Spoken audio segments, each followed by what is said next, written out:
Hi అండి. చలికాలం వచ్చిందంటే చాలు. సాయంత్రం పూట వేడివేడిగా ఏదో ఒకటి తినాలనిపిస్తూ ఉంటుంది. అలాంటప్పుడు ఇలా వేడిగా చాట్ చేసుకొని తింటే ఎంత బావుంటుందో కదా!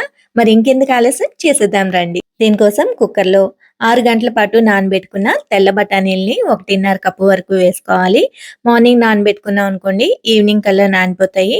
లేదంటే నైట్ నానబెట్టేసుకుంటే మార్నింగ్ కల్లా నానిపోతాయి. దీనిలోని బఠానీలు మునిగేంత వరకు నీళ్లు వేసి కొద్దిగా ఉప్పు, పసుపు, నూనె వేసి మూత పెట్టేసి 6 లేదా 7 విజిల్స్ రానివ్వాలి. కుక్కర్ చల్లారాక బఠానీలు ఉడికిపోతాయి. ఇప్పుడు ఏదైనా పప్పు గుత్తితో ఇలా ఒక పక్కగా బఠానీలని పూర్తిగా మెదిపేసుకోవాలి. మరొక పక్క మెదపకుండా అలా వదిలేసేయాలి. ఇలా మెదుపుకుంటే సరిపోతుంది. ఇలా బఠానీలని మెదుపుకోవడం వల్ల చాట్ అనేది చిక్కగా వస్తుంది. అలాగే 3 చిన్న బంగాళదుంపల్ని ఉడికించి తొక్క తీసి కట్ చేసి ఉంచుకోవాలి.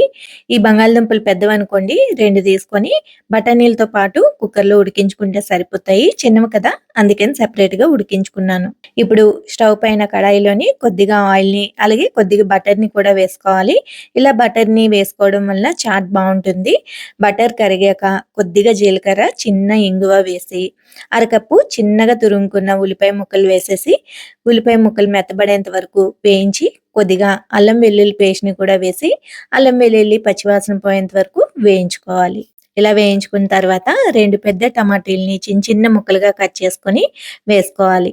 ఈ టమాటా ముక్కలు మెత్తబడడం కోసం అలాగే చాట్ మొత్తానికి గాను 1 స్పూన్ వరకు ఉప్పు వేసేసి మగ్గించుకుంటున్నాను. ఆల్రెడీ బఠానీ ఉడికించుకున్నప్పుడు ఉప్పు వేసాం కదా! అందుకని సాల్ట్ అనేది చూసి వేసుకోండి.